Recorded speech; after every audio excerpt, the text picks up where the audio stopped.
On our 2.6 notes, we didn't get to this problem. It's example 6. It says, suppose that point C is located at negative 6, 7, and V is at 1, negative 2. So we're going to graph the segment. I just wrote down the information here so I wouldn't have to keep flipping back to the other page. I'm sorry that happened. I usually try to check it. 6, negative 6, 7. That's my point C. And then my point V is at 1, negative 2. That's my V. Okay, the next thing we have to do is find the midpoint. We've got two options. We can either use the formula for partitioning a segment, or because we're doing the midpoint, we can just use the midpoint formula. Which do you vote? Okay, so, not right now. Come get a pencil from my desk. They're in the little pencil box. Okay, so the midpoint, which I like to mess up, is you add your x's together. You divide them by 2. Then you add your y's together. And then you divide that by 2. Okay, so we can kind of do this in our heads. What's negative 6 plus 1?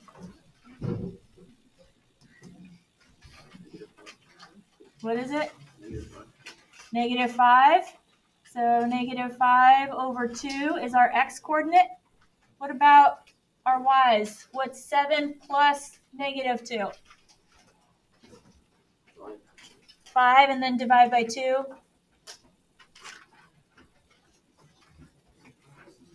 5/2.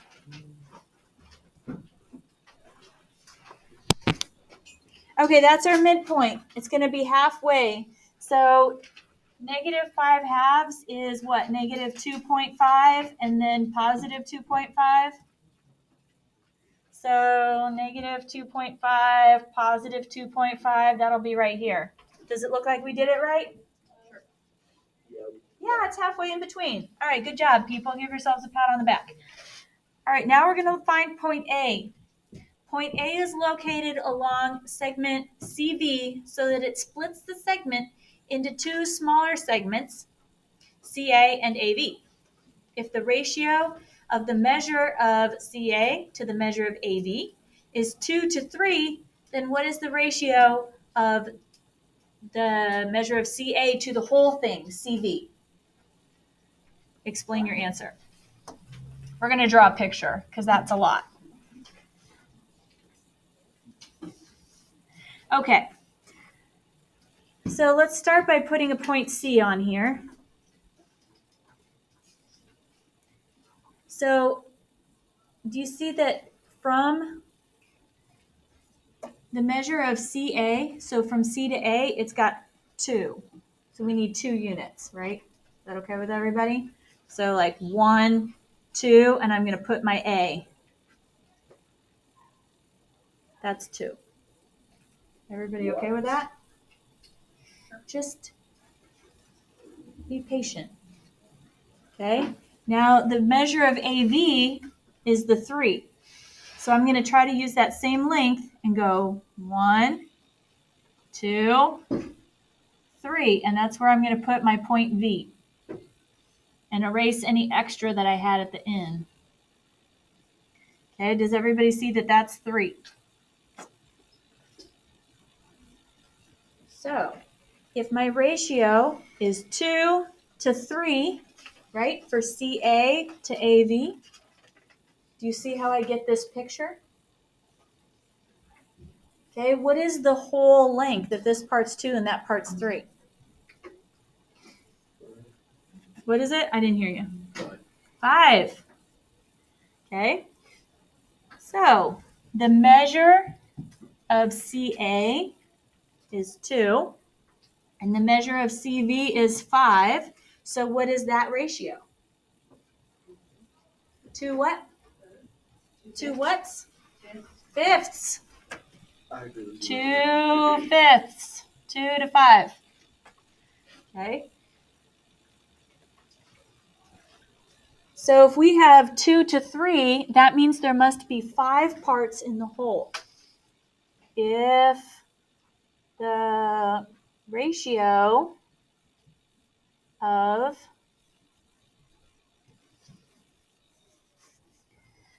measure of CA to measure of AV is 2 to 3, then the whole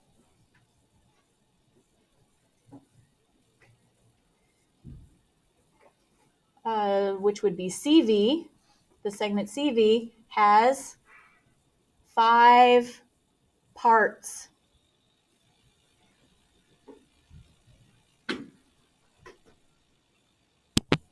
All right. Ooh. Let's look at part C.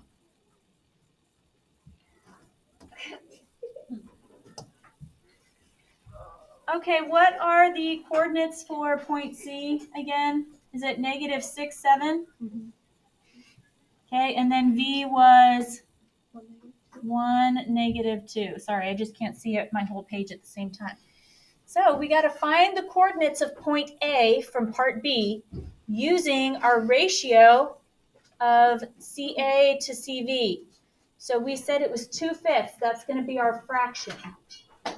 Okay? So we're going to start from point C. So our x coordinate is going to be the x from C, right? X sub 1. So that's -6 plus the fraction 2/5 times the difference between our two x values.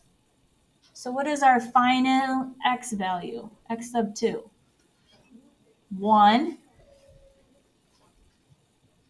minus the -6, which turns into a plus. This is a really gnarly one. Thanks, Coach Vogler. Yikes. Okay.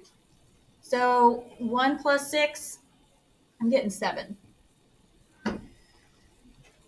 So this gives us -6 plus 2 times 7 is 14 over 5. Is that what you guys got? Yeah. Okay.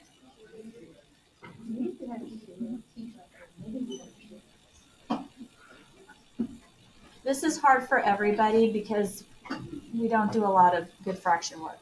So we're trying to fix it, but we just have to be patient with ourselves while our brains adjust.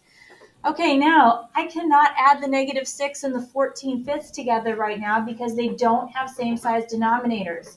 So I'm going to chop my -6, each of my -6 things into 5 pieces.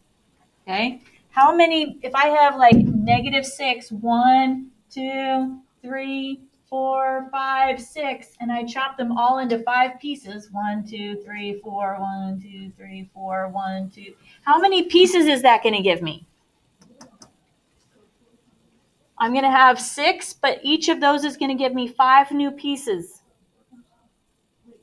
6 times 5 is 30, so it's going to give me 30/5. So that's -30/5 plus 14/5.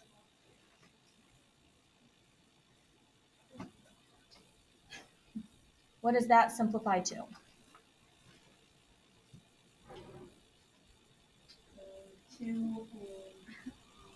I'm getting -16 over 5.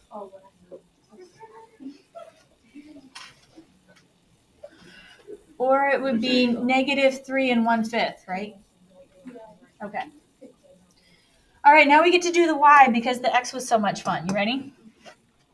The y for our new point A is going to be, start at y sub 1. So 7 plus the fraction 2/5 times our y sub 2 Negative 2 minus our y sub 1, which is 7. Jeez.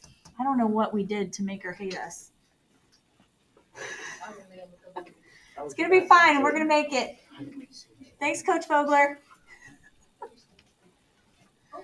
All right, so negative 2 minus 7, that's negative 9. Okay, double it. We got negative 18 over 5. 7 plus negative, we'll just make that 7 minus 18 over 5. Okay, now I'm going to chop up 7 baguettes into 5 pieces. So each of my 7 baguettes is going to give me 5 new pieces. How many new pieces do I have? Nope. What? I have 7 baguettes. 1, 2, 3, 4, 5, 6, 7. They're all getting chopped into fifths. 35. 35. Okay, so I have 35 fifths. I was one who said it. Minus 18. You are all very smart. Congratulations. That really felt like a team effort. Okay. All right, what is 35 fifths minus 18 fifths? Yeah, but you got it wrong. You guys got calculators. What's 35 minus 18? It's 17. Yeah, 17? Okay, so my new point for my new point A is negative 16 fifths, comma, 17 fifths. Yikes. We got to practice some mean and nasty so when we give you a nice little friendly one on the test, you're like, oh, this is easy, right? Okay. And I think you wouldn't want the hard one on the test, right? No, thank you. I can still do like mixed numbers, right? You can do mixed numbers. I can math that. Okay, do you guys see that part D is going to be the same thing except we would use start at point C? Do we need to do part D? I have a question. What's the question? How is this our warm-up? This is taking like 10 Okay, minutes. most of this is the fractions that we're having trouble with, right? So if you want these types of problems to go faster, what would it be a good idea to practice? Yeah, but I thought it was a warm-up. Okay, well, it's taking what it takes. So my question is, can we leave it at part C or do we need part D? I don't think we need. We don't need part D?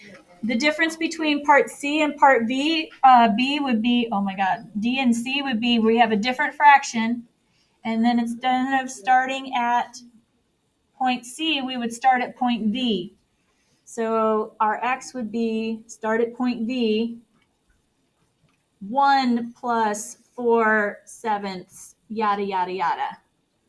Does that make sense to everybody? Yeah. But we would do the same process. That's the difference. Can we leave it, or do we Yeah. need to see this written out? We got it. Okay, we got it. All right.